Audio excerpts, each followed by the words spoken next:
नमस्कार दोस्तों, स्वागत है आप सबका मेरे चैनल स्टडी हार्ट पर। मैं हूं हिमांशु शर्मा और वीडियो शुरू करने से पहले आप सभी को विश्व पर्यावरण दिवस की बहुत बहुत शुभकामनाएं। आप और आपका परिवार स्वस्थ रहें, ईश्वर से यही कामना करता हूं और आपसे ये प्रार्थना करता हूं कि आप अपने आसपास के पर्यावरण को स्वस्थ बनाए रखें, क्योंकि जब पर्यावरण स्वस्थ रहेगा तभी वो आपको और आपके आसपास के लोगों को, आपके परिवार को स्वस्थ रखने में सहायता प्रदान करेगा और आप सभी एक लंबा जीवन जी पाएंगे। ठीक है। तो इस वीडियो को शुरू करने से पहले एक और गुजारिश है आप सबसे। अगर आपने मेरे चैनल स्टडी हार्ट को अभी तक सब्सक्राइब नहीं किया है तो प्लीज सब्सक्राइब कर लीजिए और बेल आइकन दबा दीजिए, क्योंकि इस तरह के वीडियो आपको लगातार मिलते रहेंगे। ठीक है, आगे भी नई नई जानकारी आपको देने के लिए मैं वीडियो लाता रहूंगा। तो आज 5 जून 2021 है। आज के दिन पर्यावरण दिवस मनाया जाएगा और हर साल हम 5 जून को ही पर्यावरण दिवस मनाते हैं। ठीक है।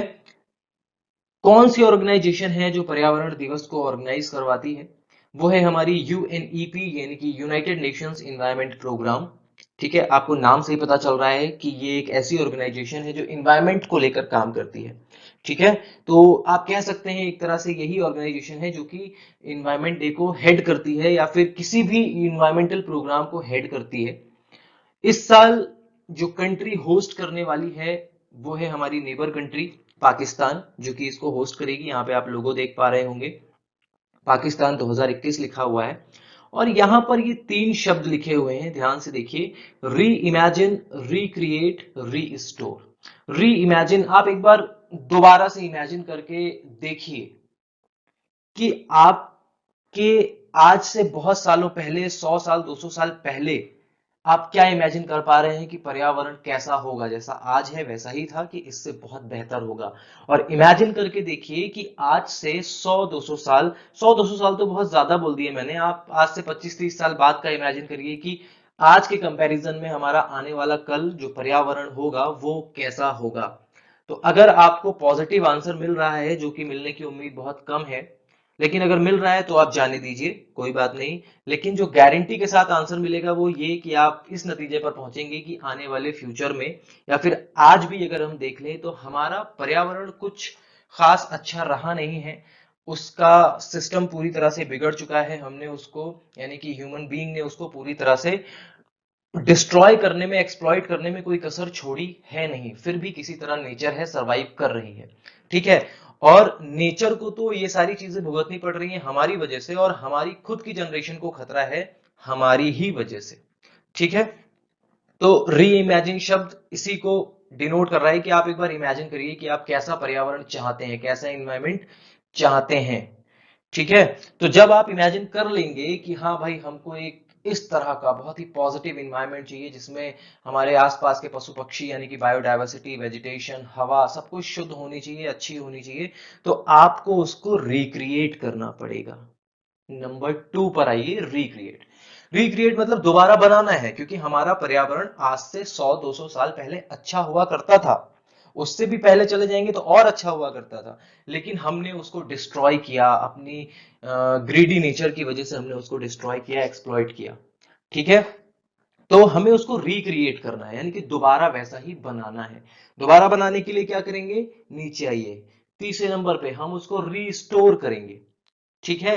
यानी कि जो चीजें जैसी थी हम कोशिश करेंगे कि उनको एज इट इज वैसा बना दिया जाए।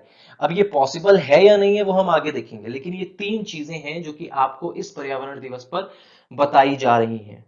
ठीक है। तो ये तो हो गई बात, एक तरह से ओवरव्यू कि क्या है इस साल के पर्यावरण दिवस पर खास। अब वीडियो में हम आगे बढ़ते हैं।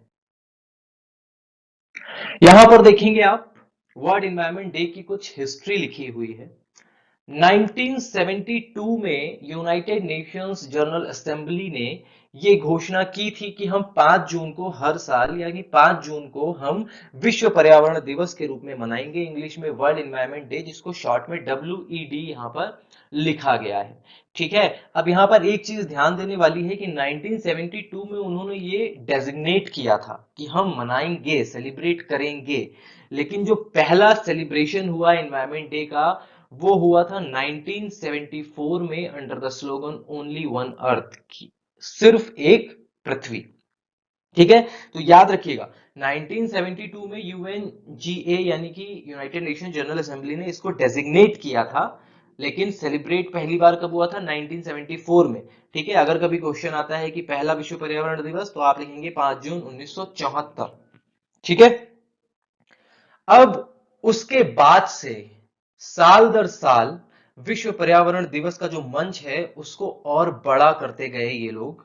ठीक है, किस लिए बड़ा कर रहे थे इस प्लेटफॉर्म को? क्योंकि इनको अवेयरनेस फैलानी थी, लोगों को अवेयर करना था इन्वायरमेंट को लेकर। जैसे कि एयर पोल्यूशन की बात कर लीजिए आप, प्लास्टिक, जैसे कि आपको बोलते हैं ना पॉलिथीन बैन करिए, पॉलिथीन मत यूज करिए, प्लास्टिक की चीजें कम यूज करिए, तो air pollution, plastic pollution, illegal wild life trade, जो आपने आइवरी और एनिमल स्किन वगैरह के ट्रेड सुने होंगे, उन सारी चीजों को लेकर, sustainable consumption and sea level increase and food security, ये सारी की सारी चीजें हैं जिनको लेकर ये जो वर्ल्ड एनवायरनमेंट डे का मंच है, जो प्लेटफॉर्म है, इसका मोटिव क्या था कि हम लोगों को अवेयर करेंगे। ठीक है, फर्दरमोर WED यानी कि world environment day help drive change in consumption pattern and in nation and international environment policy. आगे जैसे जैसे साल दर साल ये प्लेटफॉर्म और बड़ा होता गया, इसने राष्ट्रीय और अंतरराष्ट्रीय स्तर पर लोगों के कंजप्शन पैटर्न, यानी कि जो कंजप्शन करने का तरीका है, जो खान पान का तरीका है, उसमें बहुत सारे चेंज सजेस्ट किए। अब ऐसा नहीं कि जाके मुंह बंद कर देते थे ये लोग कि नहीं ये मत खाओ वो मत खाओ, ये बस पैटर्न को सजेस्ट कर रहे हैं। अगर आपको अच्छा लग रहा है, आप जागरूक हो, तो आप अपने आप बदल लोगे उसको। ठीक है, तो इन्होंने राष्ट्रीय अंतरराष्ट्रीय स्तर पर बहुत सारी पॉलिसी बनाई और गवर्नमेंट से भी कहा कि आप अपने अपने देश में ये सारी पॉलिसीज बनाइए, लोगों को सजेस्ट करिए, समझाइए, ताकि वो भी जागरूक हो सके।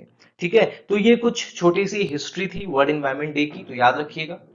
ठीक है, अब आगे बढ़ते हैं। तो यहां पर हम बात करेंगे थीम की, कि जो हमारा आज का एनवायरनमेंट डे है, 2021 का एनवायरनमेंट डे है, इसकी थीम क्या है? तो यहां पर देखिए बड़ा बड़ा लिखा हुआ है मैंने ऊपर हेडिंग में, थीम है इकोसिस्टम रिस्टोरेशन। याद करिए, जब वीडियो शुरू हुआ था तो आपको तीन चीजें बताई थी, री इमेजिन, रिक्रिएट, रिस्टोरेशन। तो वो इसी के सब डिवीजन थे, एक तरह से आप कह सकते हैं इकोसिस्टम को रिस्टोर करना है। इन शॉर्ट अगर उन तीनों को मिला देंगे तो हमारा एक ही मोटिव निकलेगा कि हमें अपने इकोसिस्टम को रिस्टोर करना है। तो इकोसिस्टम रिस्टोरेशन हमारे इन्वायरमेंट डे 2021 की थीम है। ठीक है, उसके अलावा जो हमारा यूएन की जो ऑर्गेनाइजेशन है, इन्वायरमेंटल प्रोग्राम जो चलाते हैं, उन्होंने एक UN decade on ecosystem restoration ये भी घोषित किया है कि वो एक डिकेड मनाएंगे।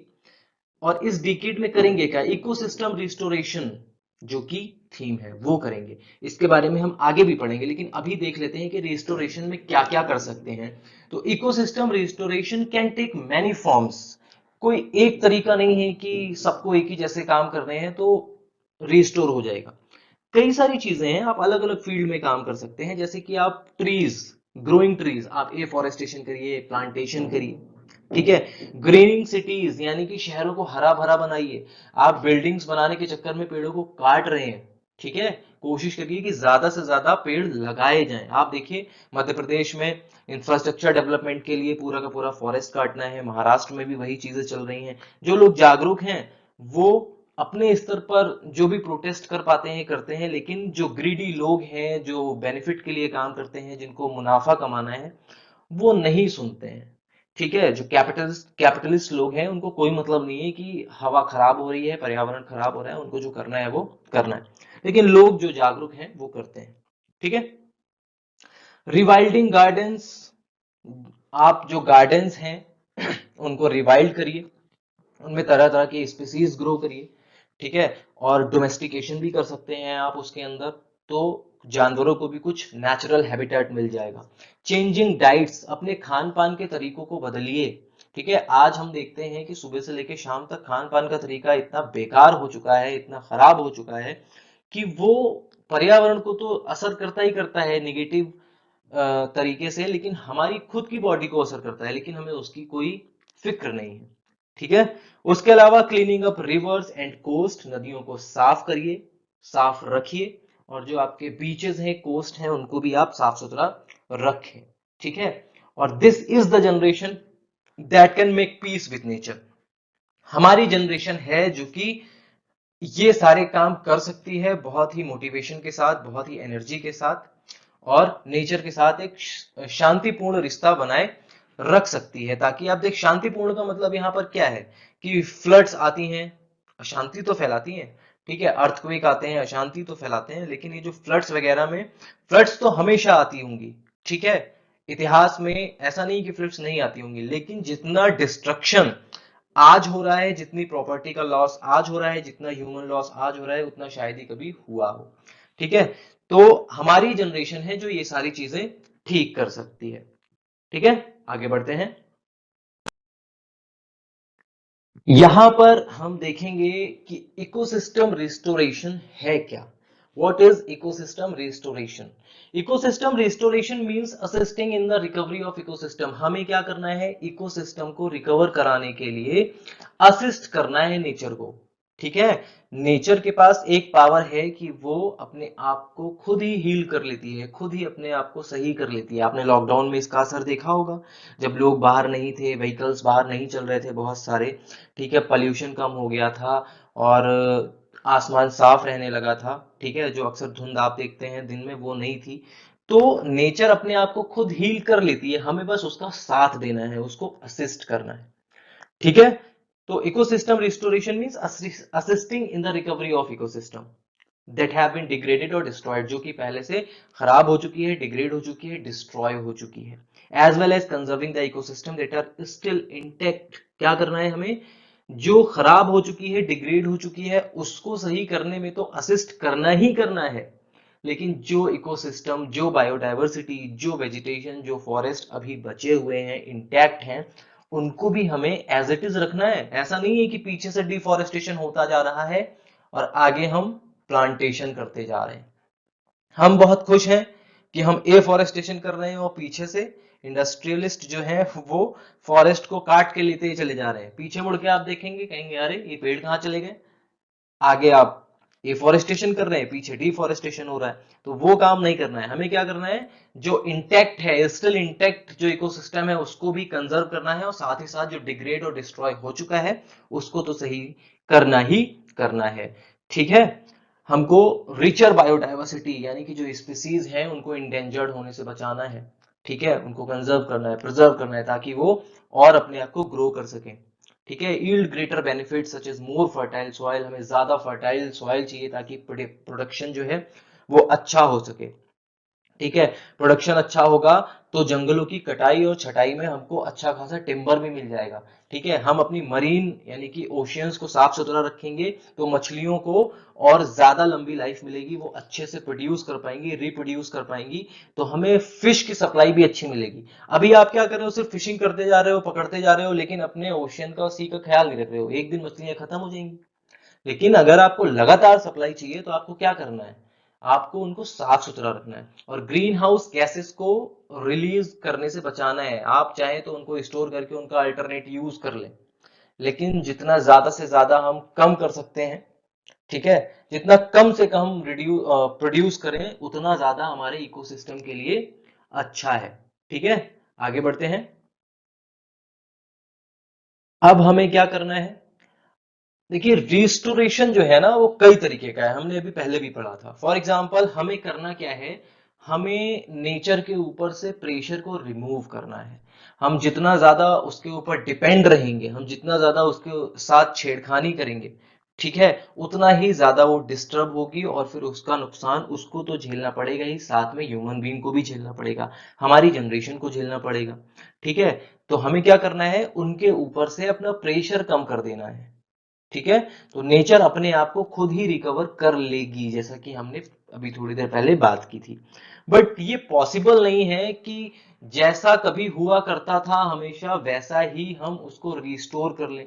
ठीक है, जैसा था वो तो कभी नहीं हो पाएगा। क्यों नहीं हो पाएगा? उसके पीछे रीजन है, क्योंकि हम जिस तरह की लाइफस्टाइल में रह रहे हैं, हमने जिस तरह की सोसाइटी डेवलप की है, उस सोसाइटी में हम अगर आज से 1000 साल पहले का इकोसिस्टम डिजायर करते हैं तो वो पॉसिबल हो ही नहीं सकता। ठीक है, क्योंकि अब हमें इन सुविधाओं के साथ रहने की आदत हो गई है। और क्या करना है, हमें लगातार डेवलप भी करते रहना है। तो यहाँ पे काम क्या आएगा? अब ऐसा नहीं है कि हम सारी बिल्डिंग्स तोड़ के वहां पर एफॉरेस्टेशन करते हैं, नहीं। हमने जो भी टेक्नोलॉजी डेवलप की है, हमने जो भी सोसाइटीज डेवलप की हैं, हमारा जो लिविंग स्टैंडर्ड है ना, जो भी सिस्टम है वो एज इट इज रहेगा, लेकिन उसके साथ साथ समानांतर, उसके पैरेलल हमें अपने इकोसिस्टम को कंजर्व करना है, प्रिजर्व करना है, और जितना ज्यादा हो सके उसको ग्रो करने में भी हेल्प करना है। ठीक है, तो ये भी एक तरह का रिस्टोरेशन ही है। ठीक है ना, कि अगर हमारी किसी एक्टिविटी से डिस्ट्रक्शन हो रहा है, डिग्रेडेशन हो रहा है, तो हम उसको रोक रहे हैं। हम अपनी एक्टिविटी तो कर रहे हैं, लेकिन हम ऐसी एक्टिविटी को मॉडिफाई कर ले रहे हैं कि उससे जो डिस्ट्रक्शन है उसका रेट कम हो जाए। तो ये भी एक तरह का रिस्टोरेशन है। ठीक है। आपको याद होगा कि हमने अभी कुछ देर पहले यूएन डिकेड के बारे में बात की थी, जो कि रिस्टोरेशन के लिए हम सेलिब्रेट करने वाले हैं इस साल से। जो पर्यावरण दिवस हम मना रहे हैं आज, आज से 2030 तक। ठीक है, ये 10 साल का समय है। इस 10 साल में हमको क्या करना है ये देख लीजिए। 350 मिलियन हेक्टेयर ऐसा जमीन का हिस्सा है, पानी का हिस्सा है, जिसमें आप कॉन्टिनेंट एंड ओशियन दोनों ले सकते हैं। 350 मिलियन हेक्टेयर एरिया है जो कि डिग्रेड हो चुका है, हमें इसे रिस्टोर करना है। और ये एरिया पता है कितना है आपको? अगर ये एरिया डिग्रेड नहीं होता तो इससे जो फायदे हमको मिल रहे होते हैं ना, वो US$ 9 ट्रिलियन के बराबर होते। आप इमेजिन करिए ये कितना फायदा देते, लेकिन हमने अपनी ग्रीडीनेस के चक्कर में क्या किया, इसको डिग्रेड कर दिया। लेकिन अब हमें इसको रिस्टोर करना है। ठीक है। और क्या हो सकता है? जब हम इसको रिस्टोर करेंगे तो 13 से 26 गीगाटन ग्रीन हाउस गैसेस जो है एटमॉस्फेयर से रिमूव हो सकती हैं। टेंटेटिव आंकड़ा है ये, लेकिन इतना हो सकता है 13 से 26, तो यानी कि 13 से 26 के बीच में फ्लैक्चुएट कर सकती है, लेकिन फिर भी गीगाटन मतलब बहुत ज्यादा हम ग्रीन हाउस गैसेस रिमूव करेंगे, यानी कि ग्लोबल कूलिंग हम स्टार्ट कर सकते हैं। कूलिंग इन द सेंस कि ऐसा नहीं कि हम उसको ठंडक और बढ़ती जाएगी, हम ग्लोबल वार्मिंग को रोक सकते हैं। ठीक है, थोड़ा सा पुल कर सकते हैं उसको कि और ज्यादा ग्लोबल वार्मिंग ना बढ़े। हमारे इतने प्रयास तो रहेंगे ही रहेंगे। और ये रिस्टोरेशन करने के बाद, और या फिर इसके रिस्टोरेशन में जितना पैसा लगेगा, ठीक है, उससे 9 गुना ज्यादा पैसे की वैल्यू के बेनिफिट्स हमको मिलने वाले हैं। ठीक है, अगर आप मान लीजिए कि आप 1 रुपए खर्च कर रहे हैं, तो आपको 1 रुपया जो आपने रेस्टोरेशन पे खर्च किया है उसके 9 रुपए के बेनिफिट आपको मिलने वाले हैं। ठीक है, समझ रहे हैं ना आप? आगे बढ़ते हैं। अब यहां पर हम डिटेल में बात करेंगे human decade on ecosystem restoration के बारे में, जिसके बारे में हम लोग पहले भी ओवरव्यू एक देख चुके हैं। यूनाइटेड नेशंस जनरल असेंबली ने ये अनाउंस किया है कि वो human decade on ecosystem restoration ये 2021 से 2030 तक चलाने वाले हैं। ठीक है, ये इनका रेजोल्यूशन है कि इसमें ये 350 मिलियन हेक्टेयर वाला आपको आंकड़ा याद होगा कि इनको रिस्टोर करना है, और इसके साथ साथ और बहुत सारे इन्वायरमेंटल काम भी करने हैं। ठीक है, for action by over 70 countries from all latitudes, पूरी दुनिया में लगभग हर लैटिट्यूड, आप पूरा ग्लोब घूम लीजिए, अलग अलग कंट्रियां, टोटल 70 कंट्रीज हैं यहाँ पर जो कि इनके साथ आने वाली हैं इस काम को करने के लिए। ठीक है, ये एक रैलिंग कॉल है। रैलिंग कॉल का मतलब क्या होता है कि हम किसी एक कॉज के लिए खड़े हुए हैं। जैसे कि आपने ग्रेटा थेनबर्ग का नाम सुना होगा। ठीक है, उस बच्चे ने अपना जो भी काम था एनवायरनमेंट को लेके, जो भी उसकी सोच है, उसने सबको बताई और फिर लोगों को बोला कि आपको मैं कहती हूं कि आप मुझे ज्वाइन करो। ठीक है, लोगों को सही लगा, उन्होंने ज्वाइन किया। तो ऐसे ही यहां पर ये एक रैलिंग कॉल है कि ये लोगों को कह रहे हैं, 17 कंट्रीज के पास इन्होंने अपने एम्स एंड ऑब्जेक्टिव्स पहुंचा दिए हैं कि हम ये करना चाहते हैं और आप हमारा साथ दीजिए। ठीक है, तो इससे करना क्या है? Revival of ecosystem all around the world. अब देखिए, किसी एक देश का इकोसिस्टम सही करने से कुछ होगा नहीं। कोई अब भाई चारों तरफ की चार दीवारी के अंदर थोड़ी है जो हम अपने कमरा सही कर लेंगे तो बस हमको अच्छा लगेगा। भाई ये खुला वातावरण है पूरी पृथ्वी पे, सब एक दूसरे से कनेक्ट है।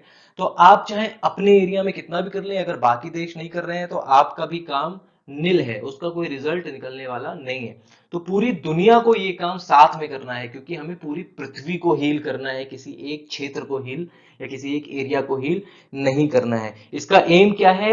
halt the degradation of ecosystem. Ecosystem का जो डिग्रेडेशन हो रहा है डे बाय डे, उसको रोकना, उस पर लगाम लगाना, ठीक है, और उसको रिस्टोर कर देना, और हमने जो गोल बनाए हैं उसको ग्लोबल लेवल पर अचीव करना, ठीक है। Only with healthy ecosystem can be enhance people's livelihood. जब इकोसिस्टम अच्छा होगा, हेल्दी इकोसिस्टम होगा, तभी हम हमारा जो लाइवलीहुड है वो अच्छा हो पाएगा, ठीक है। हमारी जो लड़ाइयां होती हैं क्लाइमेट के साथ, मौसम के साथ, या जो भी नेचुरल फिनोमेना है उसके साथ, जैसे कि अर्थक्वेक या फिर वॉल्केनिक इरप्शन या फिर फ्लड्स या फिर सुनामी, ये जो हमारे लड़ाइयां हैं, ये लड़ाइयां ही हैं एक तरीके से, और इसमें हमेशा नेचर जीतती है, ये आप भी जानते हैं। तो ये सारी चीजें तभी रुक पाएंगी जब हमारे पास एक हेल्दी इकोसिस्टम होगा।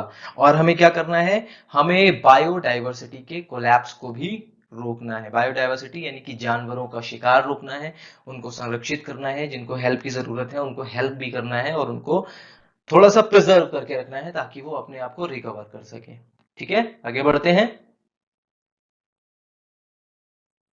यहां पर देखिए आप, the UN decade runs from 2021 through 2030। जैसा मैंने आपको बताया कि 2021 से 2030 तक ये डिकेड चलने वाला है, ठीक है। और ये एक तरह से डेडलाइन भी है हमारे सस्टेनेबल डेवलपमेंट गोल्स को अचीव करने के लिए। इवन जो साइंटिस्ट हैं उन्होंने इस चीज को आइडेंटिफाई किया है कि मे बी ये हमारा लास्ट चांस हो सकता है अपनी क्लाइमेट, अपने इकोसिस्टम को बचाने के लिए, ठीक है।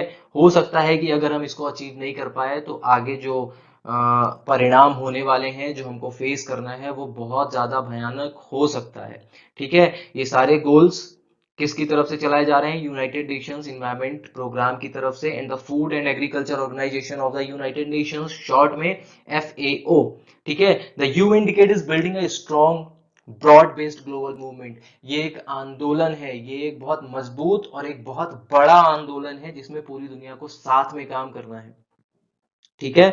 रिस्टोर करना है इकोसिस्टम को, और इस दुनिया को दोबारा बैक ऑन ट्रैक बोलते हैं ना जिसको, दोबारा अपने सही रास्ते पर ले आना है, ताकि हमारा फ्यूचर जो है वो बहुत अच्छा हो। हमारा फ्यूचर, सस्टेनेबल फ्यूचर की बात हो रही है यहाँ पर, ठीक है।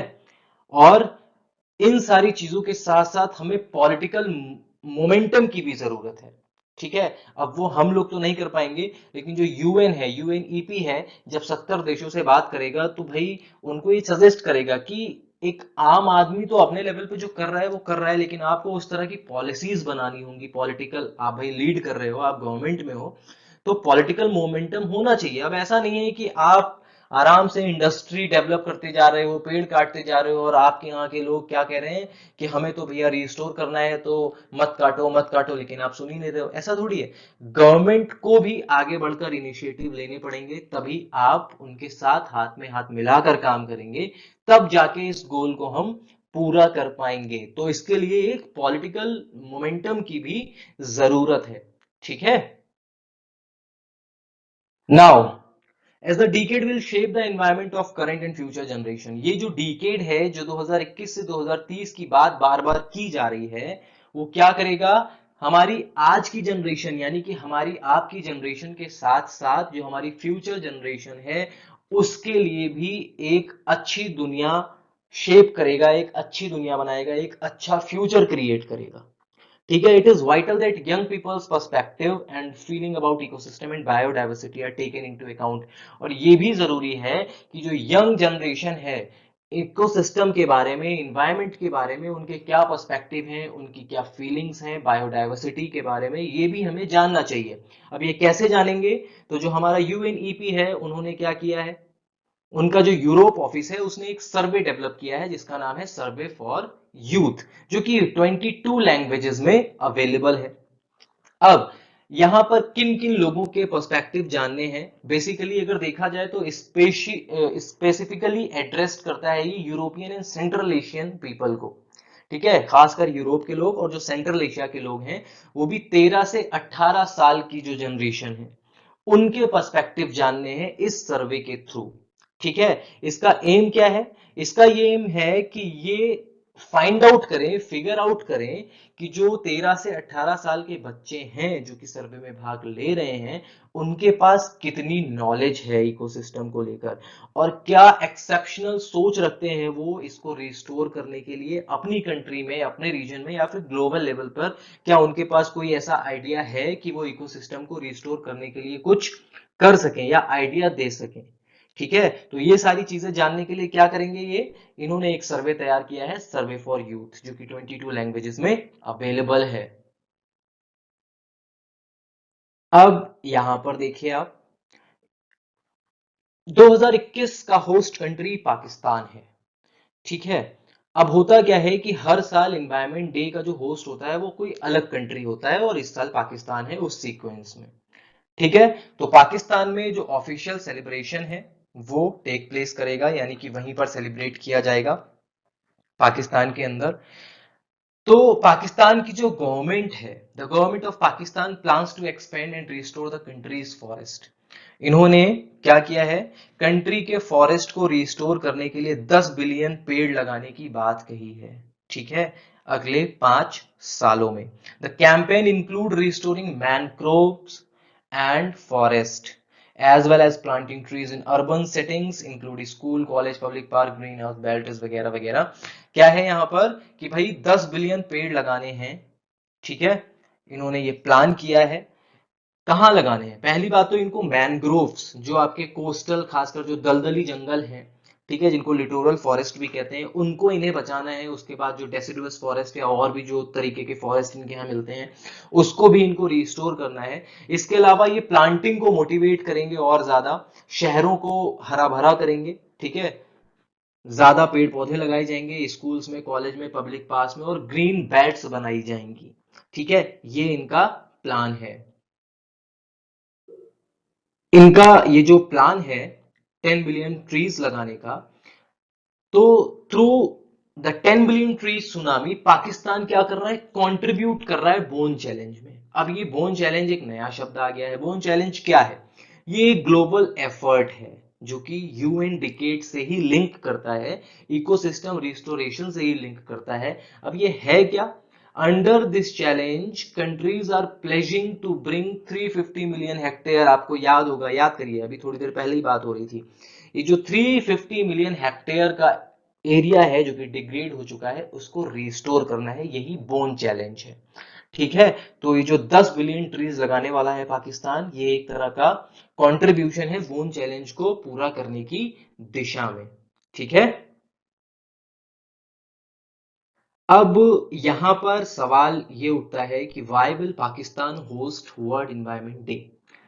In 2014, the government of Pakistan started massive afforestation, जिसमें बिलियन ट्रीज सुनामी की बात की गई थी। अभी 10 बिलियन ट्रीज आगे 5 साल की बात हो रही है, लेकिन 2014 में इन्होंने बिलियन ट्री सुनामी की बात की थी। The ambitious project included restoring mangroves, same वही चीज है कि मैनग्रोव्स को इनको रिस्टोर करना है, फॉरेस्ट कवर को बढ़ाना है, शहरों में, स्कूलों में क्या करना है, पेड़ लगाने हैं, प्लांटेशन करना है। इसके साथ साथ एक बड़ा काम इन्होंने क्या किया है, पाकिस्तान ने लॉन्च किया है एक नया प्लेटफॉर्म, ठीक है, जिसको कहा जाता है इकोसिस्टम रिस्टोरेशन फंड। अब इस फंड को कहां खर्च किया जाएगा? टू क्रिएट ग्रीन जॉब्स, ऐसी जॉब्स जो कि इकोसिस्टम और नेचर के करीब हो। ठीक है, support nature based solution to fight climate change, हम क्लाइमेट चेंज के साथ फाइट करेंगे लेकिन नेचुरल बेस्ड सोल्यूशन के साथ। ठीक है, कोई केमिकल फॉर्मूला लेकर नहीं आ रहे हैं कि हमें केमिकल फॉर्मूले से क्लाइमेट चेंज को रोकना है। और क्या करना है? प्रमोट करना है बायोडायवर्सिटी कंजर्वेशन को। तो इन सारे चीजों के ऊपर ये इकोसिस्टम रिस्टोरेशन फंड जो है, इसको खर्च किया जाएगा। ठीक है, आगे बढ़ते हैं। तो जैसा कि हम पढ़ रहे हैं कि पाकिस्तान क्यों होस्ट कर रहा है इस साल का environment day, Here is a detailed report from the World Economic Forum. आपने नाम सुना होगा WEF, वर्ल्ड इकोनॉमिक फोरम का, highlighting Pakistan plans for green recovery. ठीक है, जो कि हाईलाइट कर रहा है पाकिस्तान के प्लान को ग्रीन रिकवरी को लेकर। In the global climatical risk index, ये एक इंडेक्स है जिसकी एनुअल रिपोर्ट 2020, ठीक है। Pakistan was placed at the fifth spot on the list of countries most affected by climate change between 1999 and 2018।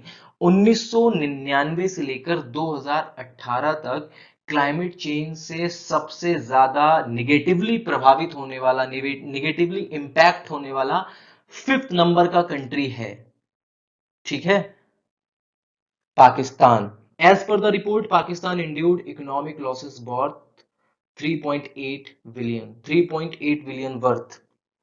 क्या है ये, जो हमारे क्लाइमेटिक चेंज से जो भी घटनाएं हुई हैं पाकिस्तान में, पाकिस्तान को फेस करना पड़ा है 3.8 बिलियन डॉलर का नुकसान 1999 से लेकर 2018 तक, ठीक है। आगे देखते हैं, यहां पर देखिए, यहां पर भी वही पॉइंट, वही टॉपिक कंटिन्यू चल रहा है। क्लाइमेट चेंज की वजह से जो मेल्टिंग ग्लेशियर्स की प्रॉब्लम है, यानी कि जो हमारे ग्लेशियर्स पिघल रहे हैं हिमालय के, आपको पता है कि हिमालय पाकिस्तान में भी थोड़ा सा पार्ट है, इंडिया में भी है, नेपाल में भी है, ठीक है, चाइना अरुणाचल तक जाता है, आपको पता है। तो हिमालय की जो रेंज है उसमें जो पाकिस्तान की तरफ के हिमालय के ग्लेशियर्स हैं वो लगातार पिघल रहे हैं। वैसे तो पूरी दुनिया में पिघल रहे हैं, लेकिन हम क्योंकि यहाँ पर पाकिस्तान की कंडीशन देख रहे हैं कि इस साल वो क्यों होस्ट कर रहा है, तो उस केस में कि पाकिस्तान का जो एरिया है वहां पर जो मेल्टिंग ग्लेशियर्स की प्रॉब्लम है उसकी वजह से बहुत सारे प्रॉब्लम्स, बहुत सारे नेचुरल, बहुत सारे डिजास्टर इवेंट्स हुए हैं, जैसे कि ड्राउट्स, रेनफॉल बहुत ज्यादा, फ्लड्स आना पाकिस्तान में, ये सारी चीजें पाकिस्तान ने फेस की हैं, ठीक है। इस तरह की एक्टिविटीज की बात करें, इस तरह के डिजास्टर या इवेंट्स की बात करें, तो 1999 से लेकर 2018 तक 150 से ज्यादा इस तरह की घटनाएं पाकिस्तान ने फेस की हैं, ठीक है। अब जो अभी हम लास्ट में बात कर रहे थे कि पांचवें नंबर पर आता है पाकिस्तान। देखिए यहां पर, in the list of 10 countries most affected from 1919 to 2018 from, अब देखिए German watch publisher of climatic risk index, इसके अंदर पांचवें नंबर पर पाकिस्तान आता है, ठीक है। इसमें 7 कंट्रीज हैं जो एशिया में हैं, एशिया से बिलोंग करती हैं, और 3 कंट्रीज जो हैं वो कैरेबियन आइलैंड से बिलोंग करती हैं। ये 10 कंट्रीज हैं जिन्होंने सबसे ज्यादा नुकसान झेला है 1999 से लेकर 2018 तक, और पाकिस्तान इसमें पांचवें नंबर पर है। यहां पर आप लिस्ट देख सकते हैं, जिस लिस्ट की बात हो रही है जर्मन वॉच पब्लिशर की। यहां पर देखिए ये कंट्रीज के नाम है, यहां पर आप प्यूर्टो रिको को छोड़ दीजिए, हैती को छोड़ दीजिए और डोमिनिकन रिपब्लिक को छोड़ दीजिए, तो ये 3 कंट्रीज ही हैं जो कि कैरेबियन आइलैंड की हैं, बाकी सब एशिया से बिलोंग करती हैं। यहां पर बहुत सारा डेटा दिया हुआ है जिसमें आपको डेथ पर लैक इनहेबिटेंट्स देखने को मिल जाएंगी, उसके अलावा कितना मॉनेटरी लॉस हुआ है, कितना जीडीपी का लॉस हुआ है, और कितने इवेंट यहां पर अकर किए हैं 1999 से 2018 तक, वो सारा डेटा आपको यहां पर मिल सकता है। You can study, you can take screenshot of this image, ठीक है। आगे बढ़ते हैं। अब यहां पर हमें आंसर मिलेगा कि पाकिस्तान को होस्टिंग क्यों दी गई है। Assigning the responsibility of hosting world environment day to Pakistan will usher in renewed focus.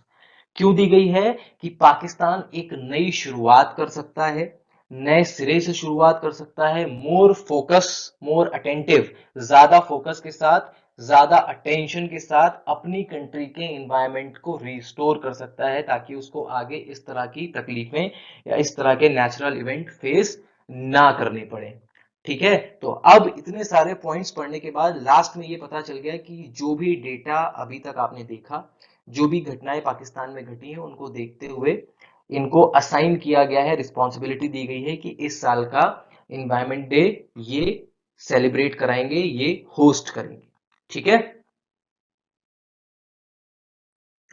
तो अभी तक हमने बहुत सारी चीजें डिस्कस कर ली, बहुत सारी जानकारी आप लोगों को मिल गई होगी। अब हम पहुंच गए हैं कंक्लूजन पर। कंक्लूजन क्या है, चलिए डिस्कस करते हैं। देखिए, विश्व पर्यावरण दिवस साल में एक बार मनाया जाता है। अब इसका मतलब ये बिल्कुल नहीं है कि साल में एक दिन 5 जून के दिन आप सब एकदम एक्टिवेट हो जाएं कि आज पर्यावरण दिवस है, आज हम पौधों को पानी देंगे, नए नए प्लांट्स लगाएंगे। ठीक है, ऐसे नहीं होगा ये, क्योंकि ये सिर्फ एक दिन का काम नहीं है। एक दिन तो बस असाइन कर दिया गया है कि हाँ, इस दिन हम एक तरह से फोकस काम करेंगे, इन सारी चीजों पर विचार करेंगे और फिर पूरे साल उसको इम्प्लीमेंट करेंगे। ठीक है, अगर आप सिर्फ 5 जून को ही फोटो खिंचाने के लिए सारी एक्टिविटीज कर रहे हैं तो ये गलत काम है, आपको पूरे साल ये काम करना है। वैसे 5 जून के दिन होता क्या है, कंट्रीज में अलग अलग तरीके के इवेंट्स ऑर्गेनाइज कराए जाते हैं जिनकी थीम होती है इन्वायरमेंट से रिलेटेड। ठीक है, खासकर उनका जो मोटिव होता है वो एक ही होता है कि हमको नेचर को प्रिजर्व करना है और ये हमारी जिम्मेदारी है। ठीक है, तो इन सारी चीजों के ऊपर डिस्कशन और कई सारे कंपटीशन भी कराए जाते हैं, लेकिन हमें पूरे साल अपने इन्वायरमेंट को, पूरे साल क्या, हम जब तक जीवित हैं हमारी जिम्मेदारी है कि हम अपने आसपास के पर्यावरण का ख्याल रखें। ठीक है, तो सिर्फ एक दिन हमें ध्यान नहीं देना है। हमें करना क्या क्या है इन्वायरमेंट को सही रखने के लिए, अपने लाइफ स्टाइल को थोड़ा सा बदलना है। ठीक है, हमें थोड़ा सा इको फ्रेंडली लाइफ स्टाइल अपनाना चाहिए। जो चीजें इन्वायरमेंट को नुकसान पहुंचाती हैं, हार्म पहुंचाती हैं, हमें कोशिश करनी चाहिए कि हमें कोई अल्टरनेटिव मिल सकता है क्या उस चीज का। अगर मिल सकता है तो हमें वो चीजें यूज करनी चाहिए। ठीक है, इंस्टेड ऑफ कि जो चीजें नुकसान पहुंचा रही हैं इन्वायरमेंट को। दूसरे नंबर पर क्या करना चाहिए, दूसरे लोगों को एजुकेट करिए। आप बहुत सारी चीजें जानते हैं, आप बदलाव ला सकते हैं, लेकिन ऐसे ज्ञान का कोई मतलब नहीं है जो आप किसी को देते नहीं है, अपने पास रखते हैं। ठीक है, तो लोगों को एजुकेट करिए कि वो भी जाने कि कैसे हमें फाइट करना है क्लाइमेट चेंज से, कैसे हमें अवेयरनेस फैलानी है, कैसे लोगों को अपने साथ लाना है कि वो एक नया विश्व निर्माण कर सकें, एक साफ सुथरा, एक इकोसिस्टम को रिस्टोर करने वाला, ऐसी दुनिया, ऐसा फ्यूचर बनाए जिसमें हम अच्छी जिंदगी जी सकते हैं। ठीक है, इसी कड़ी में हम आगे बढ़े तो create awareness among the younger generation. खासकर यंगर जनरेशन को आप अवेयर करिए। क्यों? क्योंकि यंगर जनरेशन आपकी बहुत ही ज्यादा एनर्जेटिक जनरेशन है, उसके पास एनर्जी है, उसके पास पोटेंशियल है। आप उनको यूज कर सकते हैं, उनको मोटिवेट कर सकते हैं कि वो इस काम में, इस गोल को अचीव करने में आपकी हेल्प करें, और वो करेंगे भी। ठीक है, उनको आप समझाइए सिग्निफिकेंस कि हमारे आसपास जो पक्षी हैं, जो जानवर हैं, ठीक है, जो इकोलॉजी, जो पेड़ पौधे हैं, जो इवन छोटा सा कीड़ा मकोड़ा भी है ना, उसकी भी इंपॉर्टेंस है। हमें दिखती नहीं है लेकिन है। जैसे कि मधुमक्खी ले लीजिए, मधुमक्खी वैसे तो आपको काट लेगी तो स्वेलिंग आ जाएगी, बहुत दर्द करेगा, लेकिन मधुमक्खी जो काम करती है वो भी हमें कहीं ना कहीं, हम उसका यूज करते हैं ना, वो शहद बनाती है, हम उसका यूज करते हैं। बहुत सारे लोग हैं जिनको अपने पेट की चर्बी को घटाने के लिए सुबह सुबह नींबू और शहद पीना होता है। तो ये भी तो भाई मक्खियां नहीं होंगी, अगर मधुमक्खियां नहीं होंगी तो शहद आप कहाँ से लाएंगे, घर में बनाएंगे? नहीं हो सकता ना ये। तो हर छोटी छोटी चीज का एक यूज है, हर इंसेक्ट का यूज है, हर बर्ड, हर एनिमल का यूज है, हर ट्री का यूज है। ये सारी चीजें आपको समझानी पड़ेंगी यंगर जनरेशन को। ठीक है, उसके अलावा ऐसी मूवीज देखिए। मूवीज, कौन सी मूवीज देखेंगे आप जो कि इन्वायरमेंट से रिलेटेड हो? डॉक्यूमेंट्रीज देखिए, बहुत सारे चैनल्स हैं, डिस्कवरी, नेट जियो, जो आपको ये सारी चीजें दिखाते भी हैं। मूवीज बहुत सारी बनाते हैं, फैक्ट बेस्ड होती हैं, ऐसा भी नहीं कि इमेजिनरी बनाते हैं। ठीक है, तो आप उनको देख सकते हैं। ठीक है, आखिर में बात करें, in the end, respect biodiversity and nature. हमें अपनी बायोडायवर्सिटी और नेचर की रिस्पेक्ट करनी चाहिए। ठीक है, बायोडायवर्सिटी, हमारे जो इकोलॉजिकल सिस्टम है, या जो हमारी इकोलॉजी है, इकोसिस्टम है, इसको बैलेंस बनाने के लिए बहुत ज्यादा जरूरी है। अगर जानवर नहीं रहेंगे ना इस दुनिया में, इस पृथ्वी पर, तो यकीन मानिए आने वाले समय में, अब ऐसा नहीं कि हम 2-4 दिन बाद की बात कर रहे हैं, आने वाले समय में, आगे 1-2 जनरेशन की बात कर रहा हूं, कि इंसानों के रहने के लिए भी ये दुनिया लायक नहीं रहेगी। तो हमें करना क्या है, हमें रिस्पेक्ट करनी है अपनी बायोडायवर्सिटी की, अपने नेचर की, अपने चारों तरफ जो भी हम इकोसिस्टम देखते हैं उसकी। ठीक है, तो ये सारी चीजें आपको समझ में आ गई। ये है हमारा कंक्लूजन कि हमें क्या क्या करना है। तो उम्मीद है कि आपको ये सारी चीजें अच्छी लगी होंगी, जानकारी अच्छी लगी होगी। कुछ जो छूट गया है आपको लगता है कि हमें बताना चाहिए था, तो आप मुझे कमेंट करके बताएं। हो सकता है कि मिस हो गया हो कुछ, तो आप बता सकते हैं। हम लोग एक दूसरे के साथ जानकारी साझा करेंगे, तभी तो ज्ञान वर्धन हो पाएगा। ठीक है। तो आप क्रिटिसाइज भी कर सकते हैं, कुछ अच्छा लगा तो आप तारीफ भी कर सकते हैं, और कुछ सजेशन है तो वो भी बता सकते हैं। ठीक है। तो यहीं पर हम अपने वीडियो को एंड करते हैं, खत्म करते हैं। Thank you so much. और जाते जाते एक बार फिर से आपसे रिक्वेस्ट करूंगा कि अगर आपने मेरे चैनल स्टडी हार्ड को सब्सक्राइब नहीं किया है, where is knowledge is everything, तो आप सब्सक्राइब कर लीजिए। Thank you so much.